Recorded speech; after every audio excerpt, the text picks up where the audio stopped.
Здрасти, казвам се Ирина и този канал е за плетенето.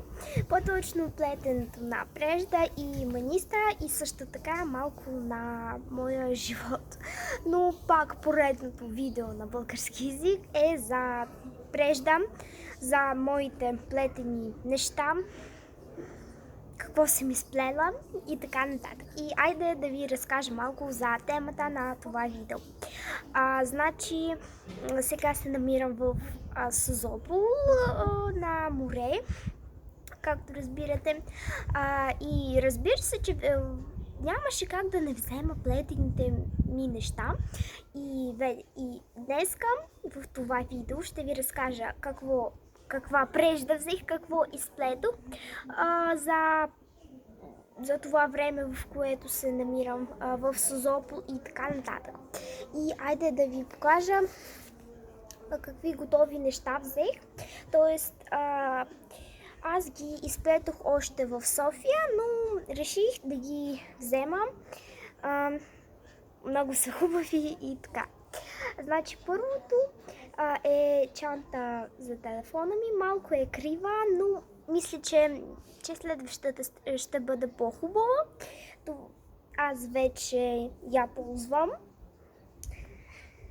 Много е хубава, много ми харесва и мисля, че я плетох 1,5 месец.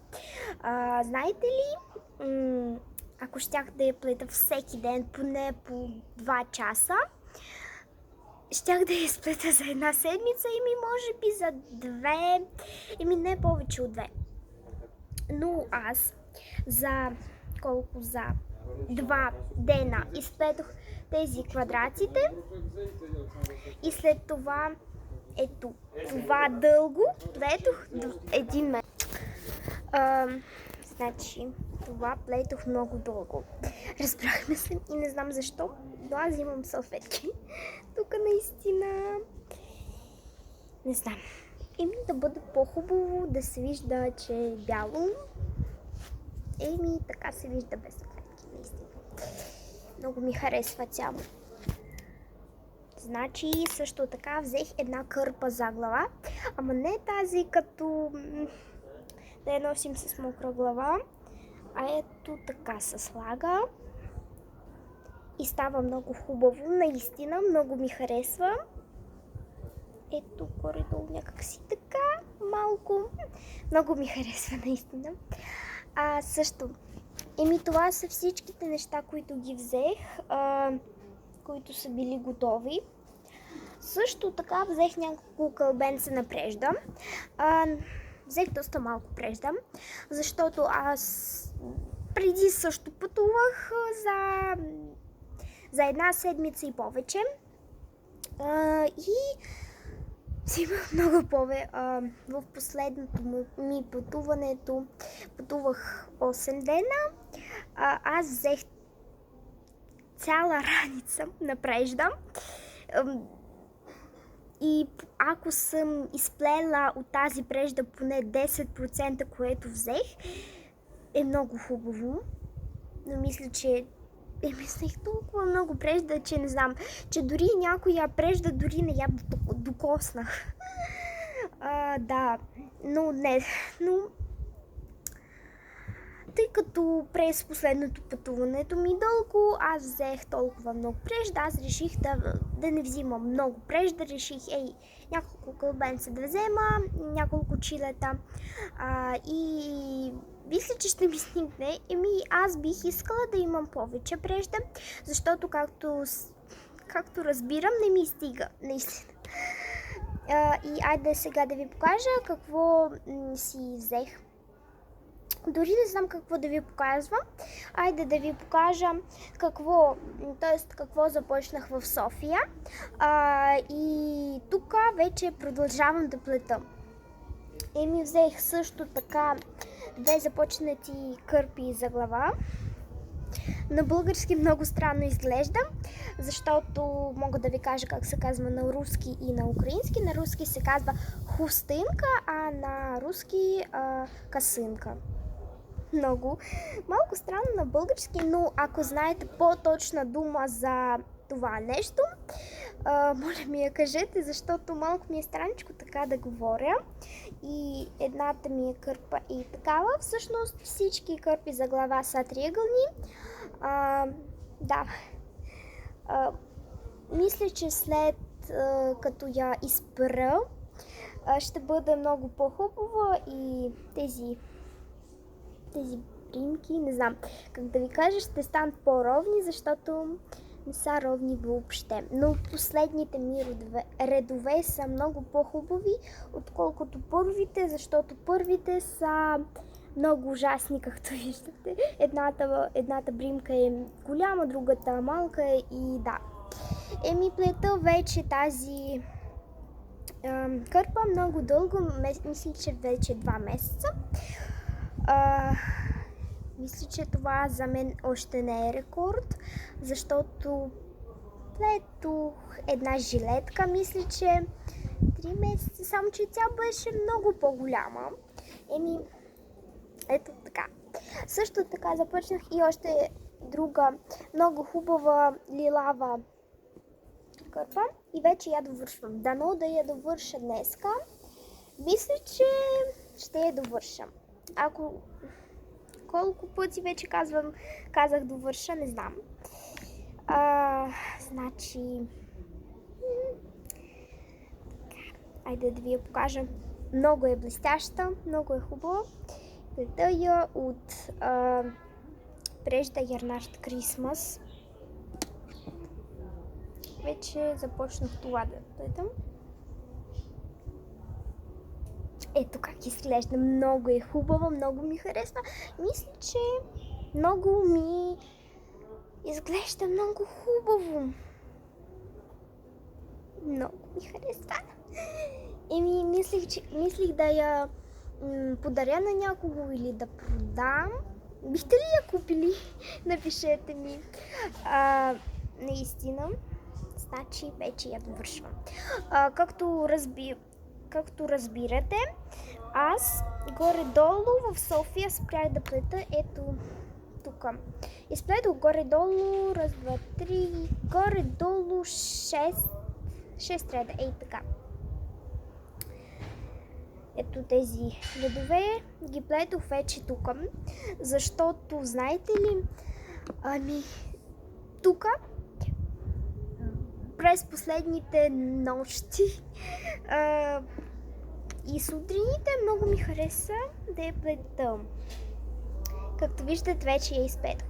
И с това пак се спрях, защото на мен ми е много трудно да плета този шнур айкорд. Се казва айкорд, знам го и много ми е трудно да го плета наистина.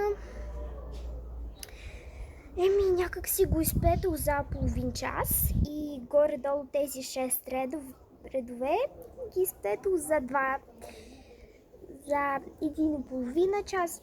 Така. Просто плетох примерно един вечер, един ред и след това нещо друго плета. Това. Вече на масата ми няма място за нищо. Също така, да. Освен аз плетох само да намеря и ще ви покажа от този цвят. Това е Ярнард Крисмас. Както виждате, много е хубава. Как беше? Не прежда. Много е хубав конец. И това всичко, което ми остана.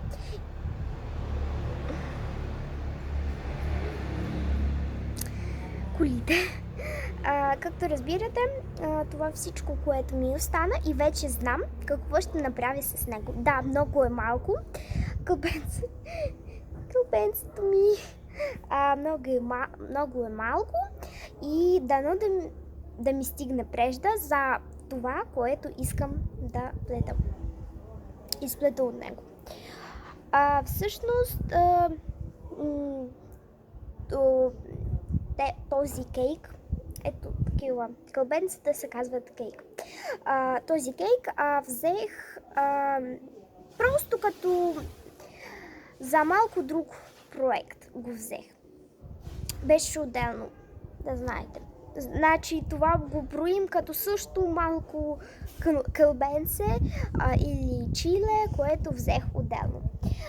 И от това чиле изплетох ето тези два ластика, тези две скринджи. Много са хубави, много ми харесват и аз вече имам от своите, така да се каже, имам колекция изплетените такива скринджита в разни цветове. В бяло, синьо, лилаво, не лилаво нямам май. Доста. Значи, изплетох този комплект. Това примерно може да са примерно не плитки, а как се казваха, така, или като за най-хубавите приятелки може, като едната е такава, другата е така, не знам. Много е хубаво. И знаете ли това скринджи го довърших. Май знам кога, но започнах тук, довърших тук, много е хубаво. И май това ще бъде с тази лилава кърпа. Единствените мои неща, които ги мога да довърша, които ги довърших тук, в Созопол. Също така, както виждате, това скринджи малко не го довърших, защото не ми стигна прежда. Всъщност аз имам вкъщи още едно чиле от тази синя прежда, по-точно кейк. И аз просто, когато събирах багажа си, просто и така, направих малко чиле, кълбенце и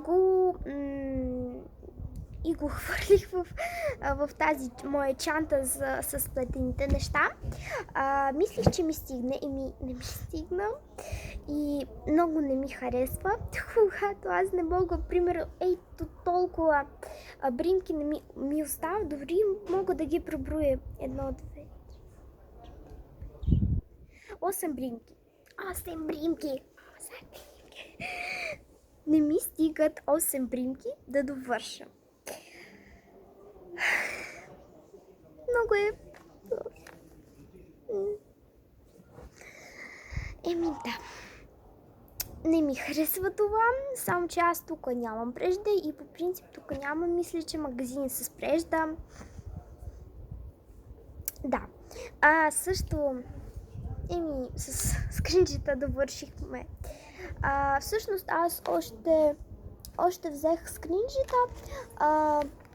Знам, че може би някой ще се интересува как ги правя. Това скринджи го взима и така го оплитам. Ако искате, мога да ви покажа в другото видео как го правя. Затова абонирайте се. Мисля, че ще ви покажа. Също така взех едно чиле, което сега въобще не изглежда като нормално чиле. Дори етикетката я оставих, само да я взема. Аз взех Газал Baby Cotton 25. Каква разлика има между Газал Baby Cotton, Газал Baby, мисля, че правилно ще бъде Cotton, Газал Baby Cotton, Газал Baby Cotton 25 и Газал Baby Cotton XL. Значи в Газал Baby Cotton 25 има 25 грама и 82 метра.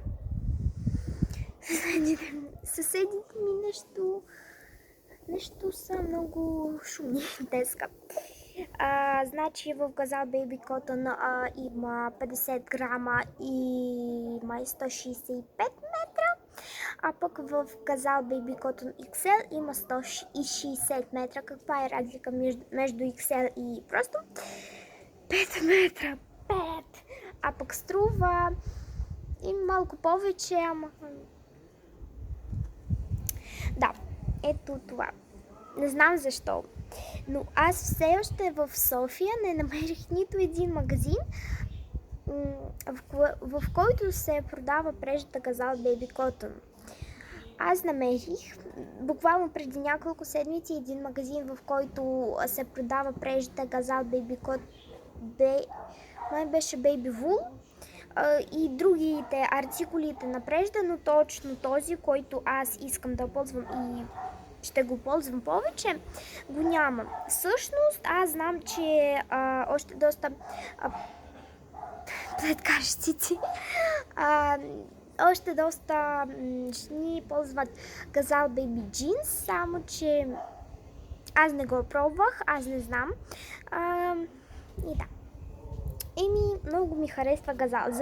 Затова, ако знаете някой магазин, не ми пукава вече в кой град на България, моля ви, кажете къде може да купя Газал, защото аз много го харесвам и да. Също така аз взех няколко, какво да ви покажа. Айде, това. Аз взех червона. Как беше? Значи взех ето този цвят на прежда. Аз забравих как се казва този цвят, ама нищо. Виждате кой е цвят. Червен. Червен! Взех малко червена прежда. Това е Ярнард джинс. Кой номер на цвят, не знам, но добре. Това са частите на розичката ми. Всъщност аз направих малка схема и направих си схема на розичка. Много лошо и плета, вече не знам коя е розичката ми. Сега ще ви покажа, ако намеря. Да, ще намеря.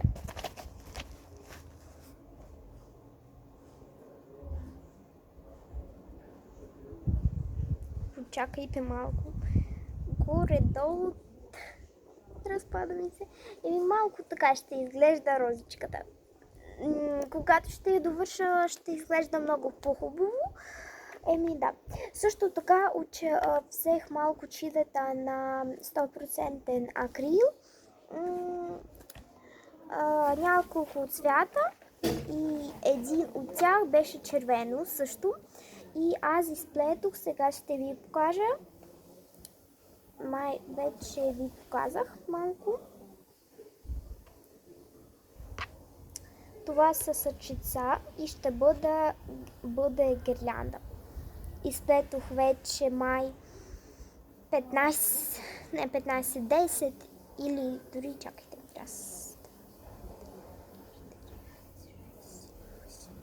10 и половина, както виждам, сърчица. Това ще бъде много хубава гирлянда. Мисля, че ще направя много синджир бринки от белия акрил и ще бъде много хубава гирлянда за вкъщи. Ето как изглежда. Всъщност, ако някой иска схемата, мога да ви я покажа, ако някой ще поиска. Но по принцип всичко, което аз плета, аз намирам го в Pinterest, в Google, YouTube, Instagram, TikTok. Малко там да взема, малко там и така правя много хубаво нещо. Всъщност аз да ви покажа, взех няколко чилета на акрилна прежда. Аз сега правя едно нещо като одяло от квадратите на баба и правя разни квадрати, както разбирате. Мисля да ги направя много. Вече мисля, че дори зная.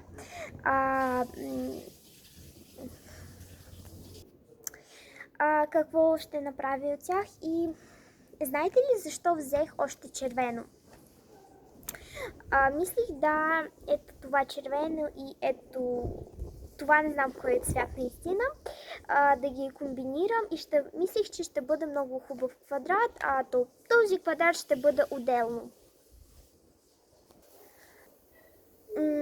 Значи това ще изплета. Мисля, че някога ще го направя. Тези квадратите. Значи също така аз реших да направя от остатъците на прежда, която я вземах. Това е ярнат джинс и не остатъците. Исках да изплета охлювчета.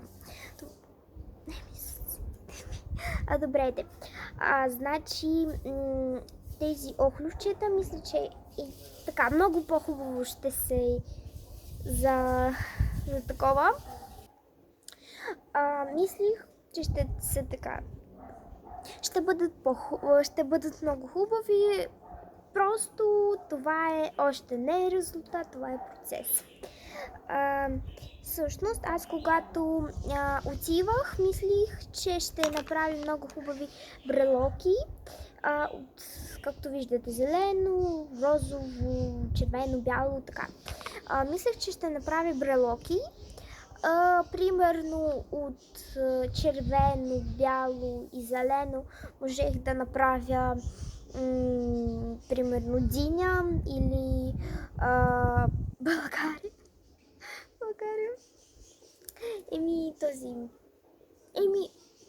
Мисля, че ще бъде хубаво. Също така, както виждате, взех още малко прежда. Това е остатък. Сега ще ви. Остатък от тази розова прежда, която това е остатък.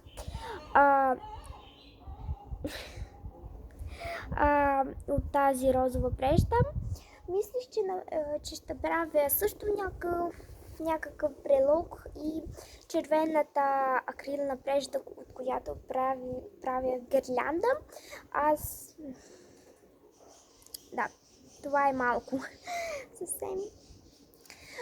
И мисля, че да ви покажа какво още взех от заплетените ми неща, но също така не го използвам и мисля, че няма да го използвам вече. Това е...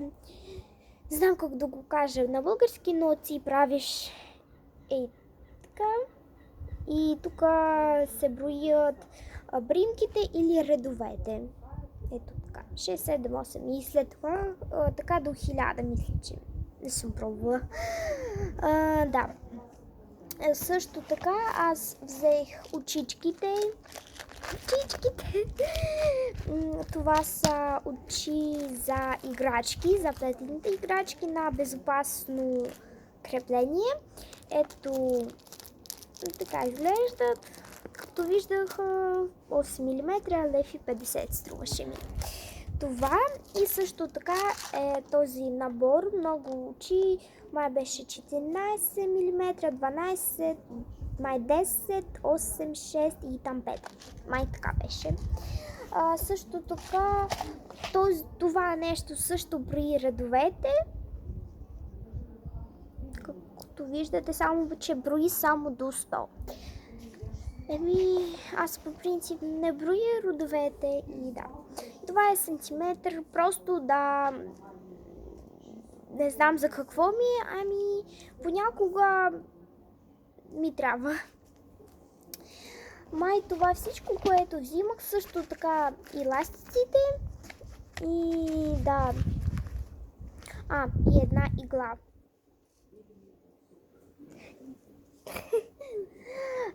Също така, айде да ви покажа последното, което взех, защото видеото става много дълго. Това е. Мисля, че ви показвах вече. Това е чиле, много хубаво газал бейби котон и правя от него сега шапка кроше. Мисля, че знаете, защото през това лято са били много популярни и да. Аз само започнах, но когато ще направя още повече редовете, ще бъде много по-хубаво. И също така от куките взех кука 2,5 мм. Мисля, че не се вижда. Няма. 3,5 също някъде май вкъщи не я взех сега. 3 мм кука. И моя нова кука Clover. Мисля, че знаете тази фирма, компания, това е Clover. 3,5 мм. Няколко думи за Clover. Това е японска кука. Това е японска фирма за нещата за плетенето. Всъщност не само Clover е японско, а и My Tulip. Много неща са от Япония. Тази кука е много не скъпа, как беше? Не е толкова скъпа, много забравих. Струваш? Не знам. Това е китайско.